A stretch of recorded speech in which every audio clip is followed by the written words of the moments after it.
Anyway, thank you all for attending this evening. Hopefully, we're going to get a lot out of tonight. It's going to be probably 10 minutes, quarter of an hour or so, maybe, of myself and Sam having a chat through some of a running history and running career and stuff like that, getting some gems of information from her. And then we're going to go into like an open Q&A, so you can ask questions to Sam or myself if you so wish, and we will endeavour to answer all the questions. So, quick bios. Let's go into the bios. We're not going to hang around too much.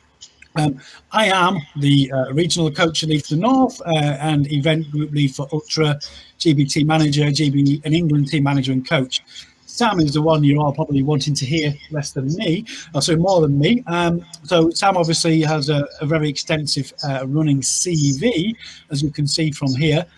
She's represented England and Great Britain on several occasions. Has done some phenomenal runs over the years. So we thought what we'd do tonight would be have a nice little sort of Q&A session where we have a little backwards and forth between myself and Sam at the start, and then we open it up. So without any further waste of time, let's get into this. So, Sam, do you want to talk me through really what sort of brought you into Ultra first? Because obviously you did a lot of marathons and road running first. What attracted you into Ultra? Why did you go that way? I think a lot of it is to do with when you start off running. I remember actually back in 2006, I decided I wanted to run a marathon, and the first ever marathon is obviously not often or not the best ever, because you have that no expectation. I mean, deep down you often think that you're going to run a certain time, but you keep it to yourself. And after I had run London Marathon, that was my first, and it was a charity space. So like everyone, you have to start off in the big mass field. Had a massive ego boost with, oh wow, this feels amazing, just, you know, the crowds, everything. And really that's when it started off my running. I mean, I've always enjoyed sport at school, but it's not until you get a lot older that you decide to. And I was mid-20s by then. My daughter was 2.5. Decided I'd always wanted to do the marathon. Let's give it a go. And I guess the rest is history. 40 marathons on, decided obviously challenges need to be bigger. I'm always looking for the next best thing. And really back in 2011, I heard about ultras and I thought, what's ultras? Gosh, why would someone want to run longer than a marathon? That's crazy. And I even thought 50K seemed longer than actually just a few more miles than a marathon. And taking back myself to 2011, there was a 3-stage multi-race that I did with a couple of friends. In fact, I think one of them's on here today, Trevor, but we did some training on the Ridgeway and I loved it so much. 3 days of hardcore running. I mean, Christ, I can't describe how broken I was after. And I always knew back then I would be an ultra distance runner. And for years, coaches said, no, focus on the marathon. You can do this, you can get your time quicker. And actually I did. I got down to 2:42, but it got to a point that I thought, actually, I prefer to go for a jolly jog for the rest of the day. And again, that's how it evolved. And I left it till quite late. And really, when I started my proper, I call ultra running, started in 2016, but I really goes back to 2011. So, yeah. Yeah, sure. And so looking back, so when you sort of made the leap from, I guess, road marathons onto ultra, what was the biggest thing that you noticed, the difference between the two kind of events? I mean, aside from the extra mileage, you know, how did you make that transition? What was the biggest difference for you in your training, really? It's funny because a lot of people think it's a lot more than what you do for marathon training, but the beauty of long distance racing is I call it a long day out where you can have a buffet. I mean, clearly for things like 100K, it's still the last of the longest on the road, and it's still incredibly challenging because you're running at speed. So if you look at, if we go into nutrition here first, that 50K, couple more miles than a marathon, 100K, 62 miles, on the road, you're going to be eating what I call food that you would have in a marathon. But when you go beyond there, you tend to look at things like trail races. You have to consider strategy, when you're going to stop, when you're going to walk, what the route's like. So you do different types of training, and the type of build up, depending on what type of race it is, will depend on my training. So I guess a classic example of 50K, it's no different to a marathon training.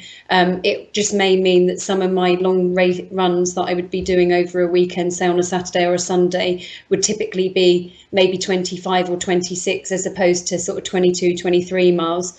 And I still, by the way, follow the same program that anyone would if they were training for a marathon, which is your classic, having a training session with speed, having an interval session, doing a mid-long run, and I'm sure you'll ask me about my training week as well. And then I'll have a long session over the weekend, and then some weeks I'll do back-to-back. So yeah, it's not really a lot different. And I run off about 110 miles, 100 miles a week. Yeah. You must actually have read my mind, because that was going to be my next question. I was just behind me somewhere. So talk me through your typical kind of training week. What would it consist of, and how would you fit that in with your life? Because remember, you also are a busy mum and a working professional as well. You're not you don't have the luxury of being an elite athlete who can sit at home all day and take naps as long as they want. No. So how does your week map out for you, and how do you fit it all in? I've always got that philosophy, don't ask, just do. If you want something enough, people will always find time. So it does mean that I do start my days at crazy hours. I mean, occasionally it will be at, say, 4 or 5 in the morning. Another time it might be at 6.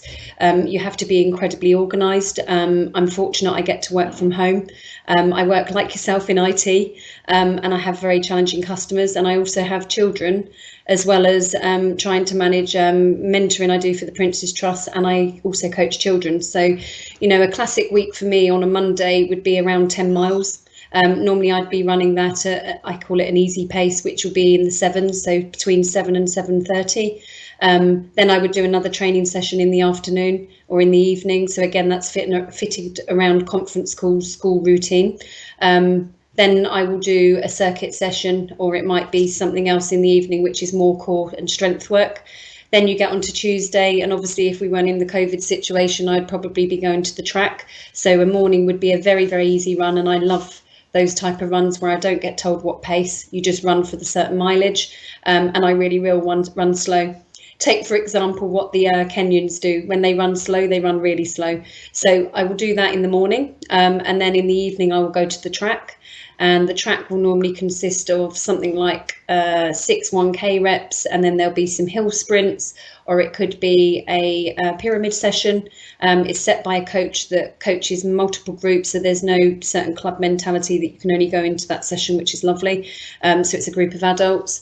And then now, where there's no sessions on at the moment, what I will normally be doing is 10 miles at 6:20 to 6:30 pace. And then I will do a recovery run later in the day, and probably a circuit session or body pump. Then Wednesday is normally my long run, so that's between 13 and 15. When I say long run, my medium to long run.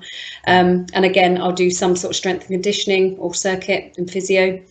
Then Thursday, I will have another effort session, which will be either 6 to 10 1-mile reps, or it could be some 400s. Again, I try to mix that up with my coach, because I get bored doing the same thing, and it's incredibly tough to do this all on your own, because I'm pretty much 100% on my own, bar the odd run I can do with friends. Again, it's fitting in with work. And then Friday is my easy day. It's the one I love the most, because it's normally the day that my coach wants me to have a rest, but we have this agreement that a rest for me is doing an easy run and going on the Thames Path, for example, which is really close to me. And I normally do between 6 to 7 miles, and then I'll do a circuit session. And then Saturday is normally park run, if that's on, or it may be an easy run, or it could be my long training run, which is anything between 18 and 30 miles. Or, as you know, last week I ran 50. And then Sunday would be between 13 and 17. So yeah, that's pretty much a week. So it's a lot to fit in, but I plan everything on a calendar which is above me, and all my circuit sessions, because I have to be organised with work, so I have to do the same in my training. But yeah, I love it. Yeah, no, I mean, talking about it's quite a lot to get in at during the week. How do you manage your sort of nutrition around this as well? Because you are a vegan, I believe. So and I think lifetime vegan. So how have you managed that in your training to support you really? Do you know, there's so many different foods you can eat. I mean, it wasn't particularly trendy years ago, and I really did struggle. In fact, I didn't go out to restaurants for years, mainly because I couldn't trust what was in the ingredients, and most restaurants didn't understand what a vegan was. But it's got so much better. I mean, I've gone to countries like Valencia and places where they've got so much choice that even my meat-eating friends have then become eating vegan food because it's such good quality. So what I've done most recently, especially when I got selected in the 24-hour team last year and this year, was to work with nutritionists, which was to look at some of the key elements. That said, I was already doing it anyway. So that's things like protein. I eat a lot of avocado. I eat a lot of hummus. I eat a lot of nuts. I am a carb monster, I'll be honest with you. Anyone that steers clear of carbs, you can't get away with it when you're doing ultra distance. So I think your body's a very good way of telling you what you need. I know when I need salt, and I know when I need certain things. The bit that's been the massive challenge for me, and obviously we can talk about that in the Q&A as well, has been the fluid. I don't drink enough water, and I've been in some very scary positions in a couple of races in the last couple of years, which I'm happy to talk through, where when you get into that unsafe space where you've got so dehydrated, then it becomes dangerous. But yeah, just in general, nutrients I take in tablet form. As you know, I had a back fracture last year, which was quite significant, and you're welcome to ask on that shortly, which meant I needed more calcium. Because again, you talk about the vegan diet, it's really important that you get calcium in, vitamin D and vitamin B, and then the rest of the supplements are done through green veg and stuff like that. And then I've been working with a nutritionist. Okay, so looking back at your sort of athletic career, I can see your sort of first big event, really, when we look back, is the 50k World Championships in Doha. How did that come about? How did you get the invite to that, and what kind of races did you do in the lead up to qualification for that? I think I've been tracked for quite a while. As you know, you tend to see certain athletes that are out and about there, and I'd been speaking to the selection team, I think it was back in 2014 or 2015, and in fact, I look back, I had a letter written by England Athletics. I found it in some old files back in 2006, offering me to run 50k. And I look back then and I laughed. I remember getting that letter thinking, why would I run 50k? And this was written by the selectors at the time. And it's only because it's come back full circle, I even realised that ultra running existed.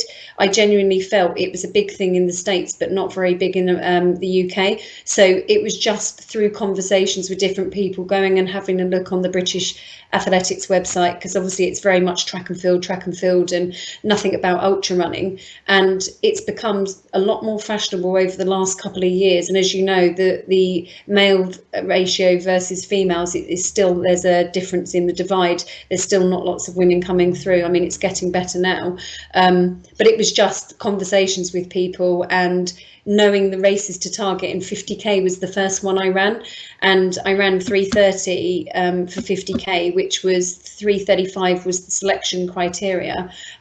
So I made the selection, and also my marathons helped strengthen that as well. So yeah, I then applied.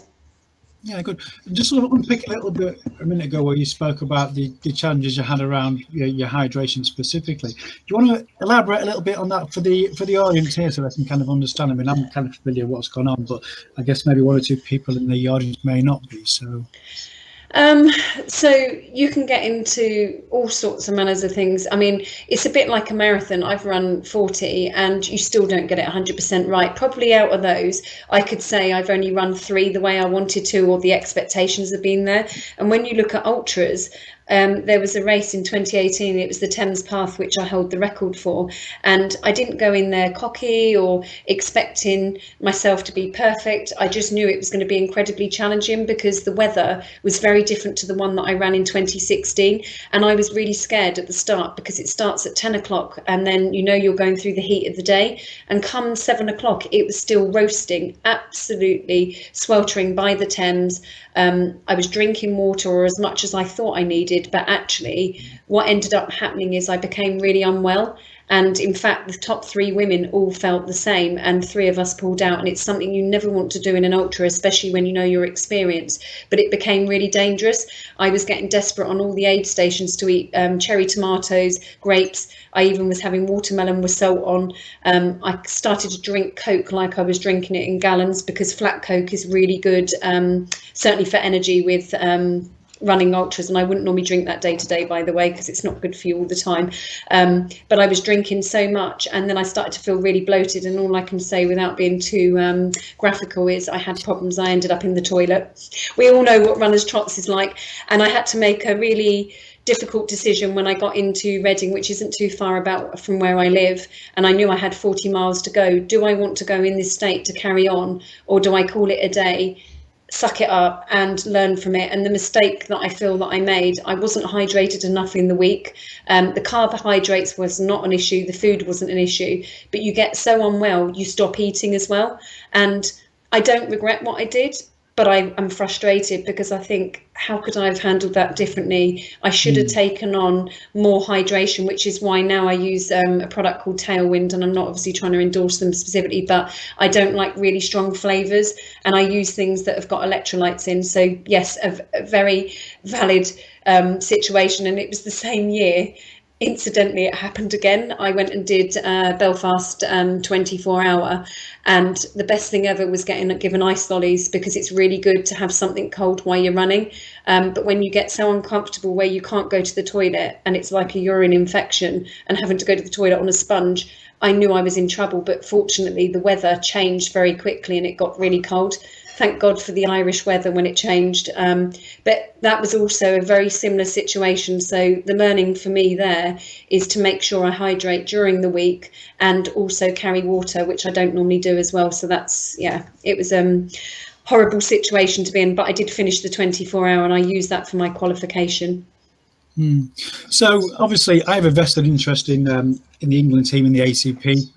I've been taken over from Walter as the team manager for that now. So I'm going to ask a little bit about your 2018 great performance over in Wales. Do you want to talk me through the day and how you found it, and how you managed to pull that great performance out the bag, really, on difficult conditions as well? Oh gosh, 2018 was a really good year for me, actually. There was a couple of events that I'd done, and it was a successful year. But looking back at 2018, when we did the ACP, the weather was horrendous. Obviously, we all know that Wales can be strange weather at the best of times, and this was South Wales, so it was in Redwick.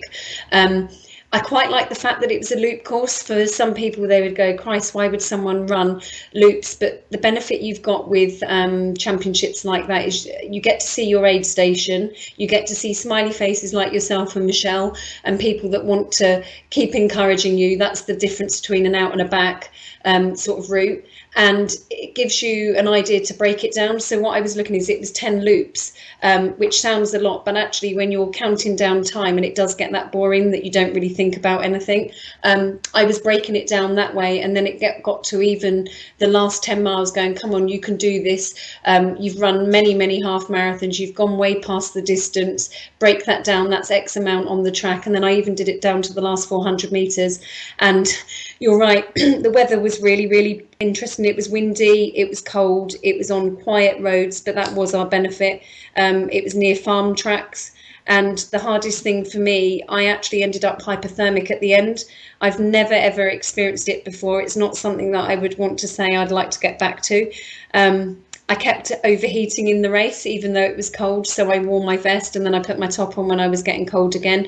And it was only when I finished and went through the line, I think I was so exhausted, because 100K is really tough. In fact, it's tougher than 100 miles.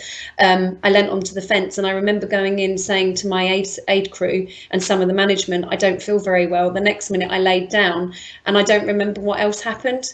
I mean, I recovered very quickly, but thank God for St. John's ambulance. It's the one time I've had to use them. But yeah, I love the experience, and to run 7:53, I know there's more performances out of that, so it was a good starting point.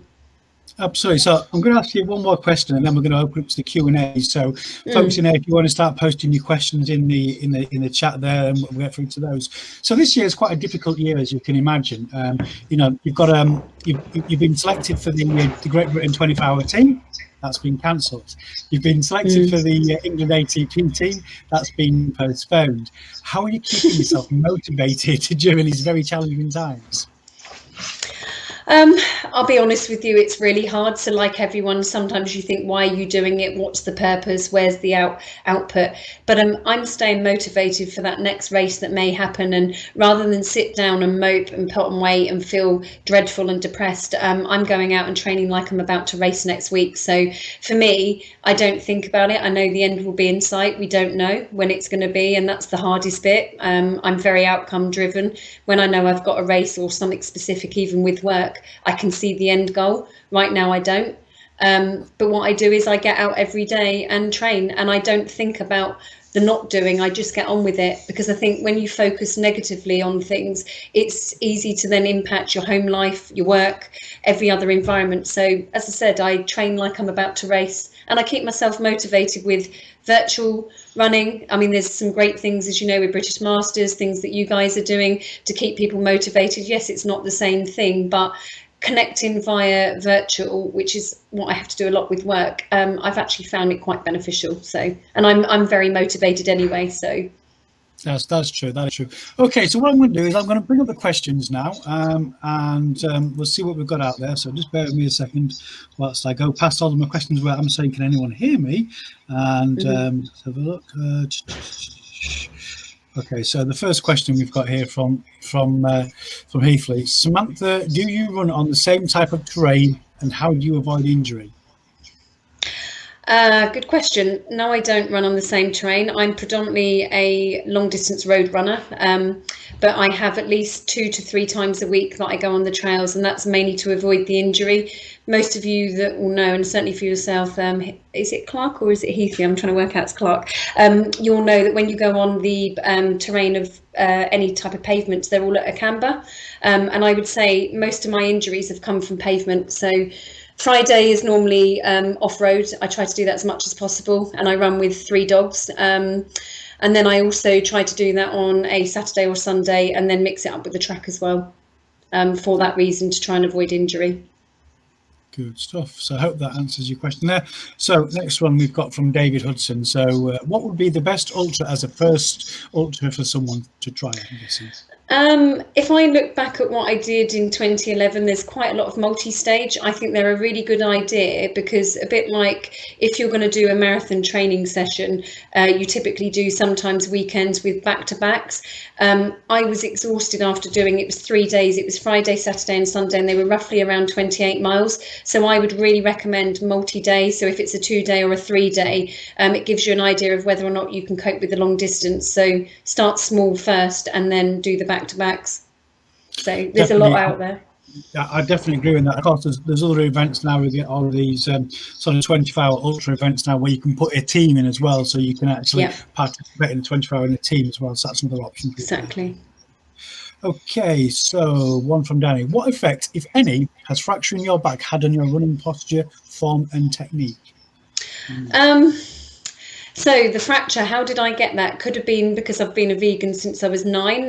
It could also be that I wasn't taking enough calcium. So what I did to put that in place is I did a lot of rehab. So the back fracture happened end of May, and I didn't actually know I had a back fracture, and I went and ran the Comrades Marathon with a fracture, and all I can say is it was really, really painful. But I went straight to my private health and went to a clinic up in London who did the scan. So it was an MRI, and they could see movement in the bone. At that time, they didn't actually know that it was fractured, and then they did a CT scan, and obviously the one thing you never want to hear as an athlete is you've got a fracture.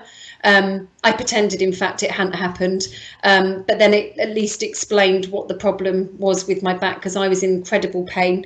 And there goes the problem, that you can't actually have any type of anti-inflammatories when you're trying to fix bone. It actually blocks the pain receptors. So I pretty much had to start from zero. I went to a physio who is a GB physio who I see privately, and he said absolutely zero running. And the face of someone that's run for 7 days a week, every day, regardless of how many miles, I knew if I didn't fix it, I was never going to get back.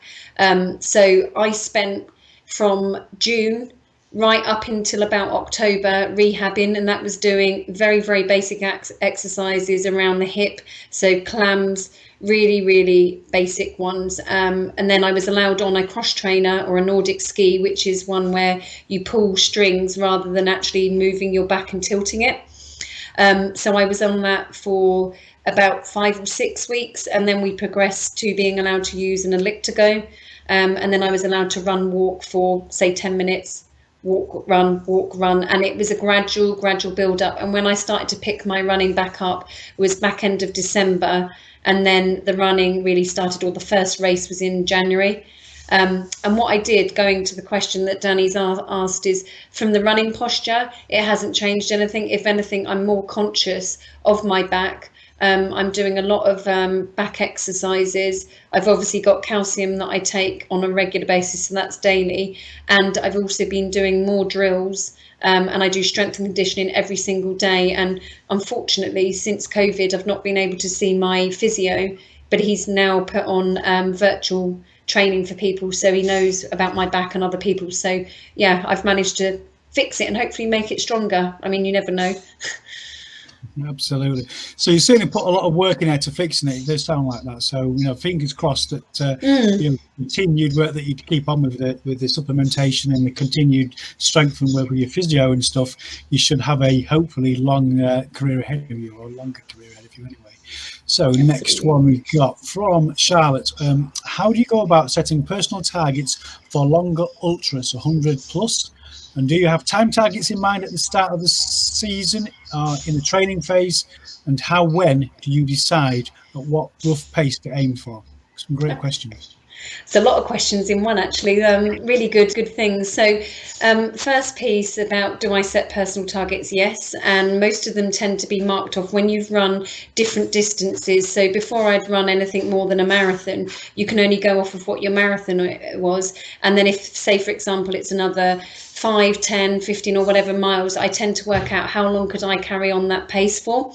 And when I look at the 100 mile, I did not go there for a specific target apart from looking at what the course record was and thinking I'm going to have a stab at this, but anything can happen. So you do always, when you go to a start line, in the back of your mind have an idea of what you're capable. If anything, I tend to be under optimistic rather than over, because I don't want to set myself up for failure.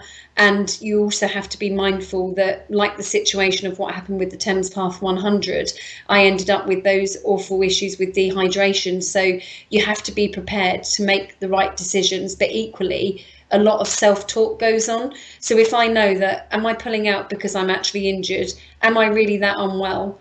No, well then you need to carry on. So then I'll have a little pinch and thump myself as if to say, get a grip and crack on. So you do go through a heck of a lot of mind and mental things when you're running and training. So depending on what the distance is. And then with the question around my seasons of training, I tend to focus on specific races. So obviously, unfortunately for this year, my target was a 6-hour race, which would have been in April. And that was ready to build upon doing the Anglo-Celtic Plate, which was going to be in May. And then it was also for the 24-hour selection with possibly the backup of the GB 100K, which was the Europeans. Again, that was also cancelled. So I knew that every other race I would have loved to have done, like gone back to the Comrades or go and do a different race, you do have to sacrifice a lot of other races if you want to go and target GB or England races. So I've already planned next year. I already think sort of a year in advance. But for now, I'm focusing on what could be available in October, because there's potentials. And if the ACP, as you know, Darren, if that's going to be available in September. Otherwise, keep training. Well, fingers crossed. Hopefully, the ACP will be going ahead in September. We've kind of got a lot of athletes ready for it. We've got what a great team in England this year as well. So I'm very much looking forward to that. So Martin's asked, to train your gut for ultras, do you use the same products in training, even on runs not necessarily long enough to need it? Also, do you eat before your morning runs? Yeah, so the training wise, I do use the same product. I've got a very volatile gut. It's very sensitive. So I found Revies I use, which are great energy strips. I'm now endorsing them. And again, I really recommend them because gels don't work very well for me. So I use Revies. These strips before I go out for a run. I don't use them for the slower runs because I don't need a hit of caffeine. But often, as you know, I work really long hours, so I do feel tired in the morning, and it does help give me a lift. And I don't drink coffee, so I'll have that in the morning. If I'm really feeling hungry from the night before, I might have 2 slices of malt loaf, and that is it. And then I will go out for a run, because you need to train your body, not always on starvation, but it's got to learn to survive on little food, because that's what's going to happen during a race. I would never take anything off of aid stations unless I was desperate, and I typically try to stick to the things that you can get hold of, like water. As soon as you start mixing sugary drinks and stuff like that, it tends to upset my gut. And then for the long races, a classic example is last week there was a virtual race that the Centurion team were putting on. So I decided to do 50 miles. Now, I could have done that on the trail. The reason I decided to do it on the track, and yes, I did sneak on because it's not manned, but I didn't obviously tell anyone I got on there, and I knew that I could trust my aid station would stay there. So I had things like malt loaf. I love squash. Squash is really good when you're quenching thirst, and I'd put salt in there, so I actually made, in effect, my own drink with electrolytes. I had watermelon, and then my friend, at a social distance, dropped me off some Calippo ice lollies, and they were the best thing ever because I had a cooling box. And then I just carried on with the energy strips, because I know how long I can go for. But again, everyone is different. Some people I see, they eat lots on the aid stations and they need it. But for me, I try to go as light as possible, because I've eaten so well in the week and the night before. I do actually carb load. So yeah. And I guess it's about ensuring that you maximise the amount of tolerance you can have, but it is very individual, as you've said there. For what works for one person will not work for another person. So it is very much trying out in your training, isn't it? There, I suppose. So let's bring on the next one. One from Helen. You mentioned running slow on your slow runs, but how slow is slow for you? Okay, so I don't do Strava, and I don't put things on Facebook or anywhere like that. And any of my friends will tell you categorically, when I mean slow, I mean slow. We're talking about 10-minute miling. I will plod. Sometimes I will run, normally an easy run, if I look at my times, because I think someone else asked training sort of specific times. So if I look at a marathon, my pace will normally be between 6:15 and 6:20. I've got a little bit slower over the years. For a 50k, it will be around 6:28, 6:30, again, depending on the terrain. 100k, I normally aim between 7:15 and 7:30 pace. And then 100 miles, when I did the 16 hours, that was shy of 10-minute miling, which, again, I know I can run quicker, but you have to remember, on Thames Path and races like that, you have lots of gates to open. And then when I do my training, most of them, the biggest block is at 100k training, because 100k is still useful for 24-hour, and you still, as an ultra runner, need speed. So I do very short speed work as well, like 400s. So I will be doing a lot of 720s, 730s, and then my really easy, if I'm talking about what I did today, 8:30, 8:45, and sometimes 9-minute miling, and I don't mind. And again, sort of pushing on from that, the next question Martin is asked is what rough pace you aim for your mile reps? I think you've already just answered that.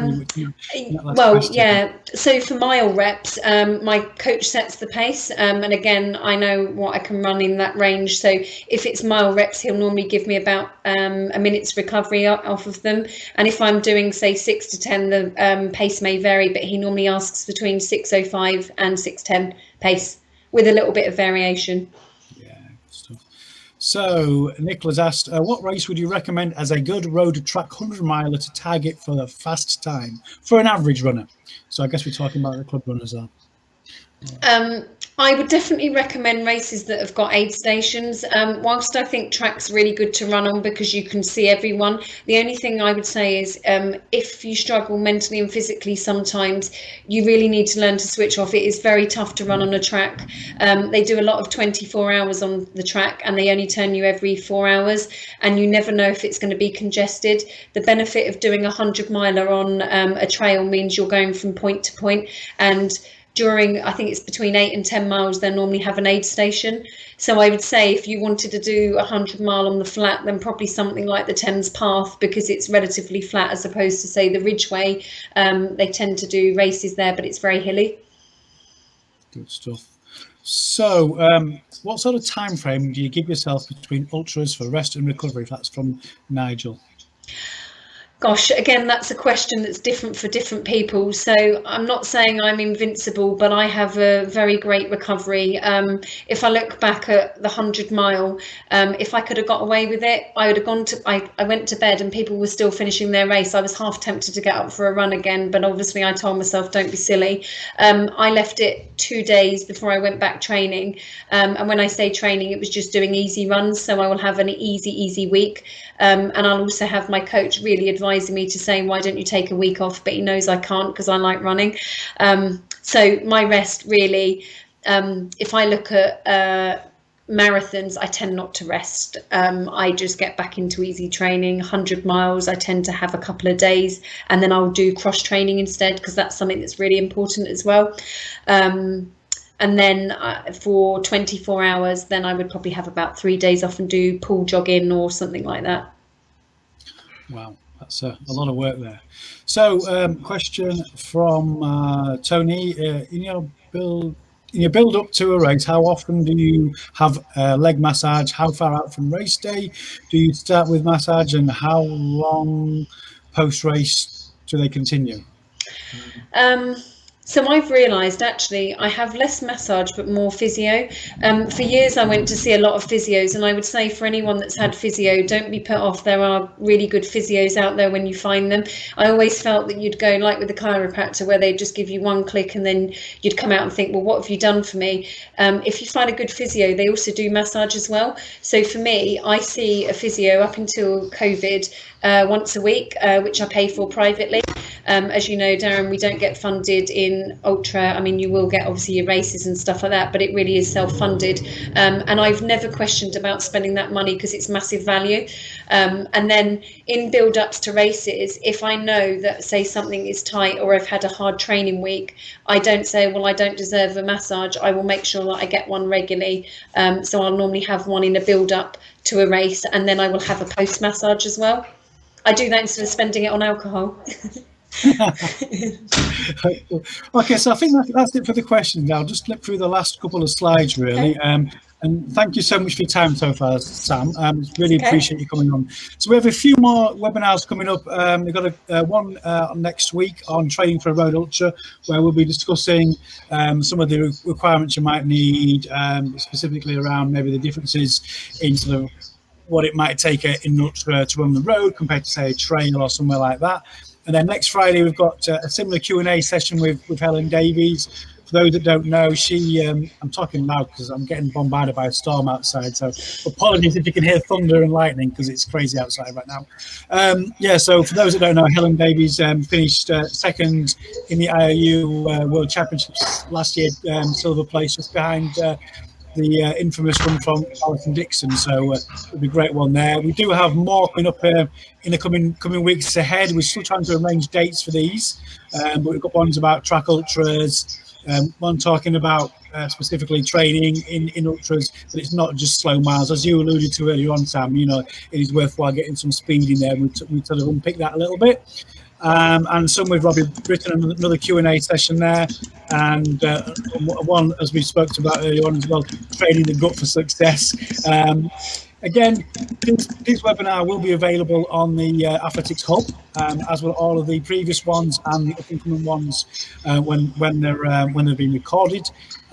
Also, you can check out the coaching webinars link on the England Athletics website. There's lots of stuff coming up there, not just in ultras. There's lots of stuff on marathon, lots of the Q&As. There's stuff on some of the very basics of conditioning and strength and anything in between, really. So lots of great stuff. All that's really left to say is a huge thank you to Sam for coming on and agreeing to come on tonight. I found it, certainly myself, I found it very insightful and very useful. I hope you all did out there as well. And if you've got any questions in relation to sort of ultras that you want to go beyond this, feel free to send an email out to myself, @englandathletics.org, and I will do my best to answer those. Once again, thanks everyone for attending this evening. Really appreciate yourselves being on there, and I look forward to seeing you and welcoming you on to more webinars in the future. And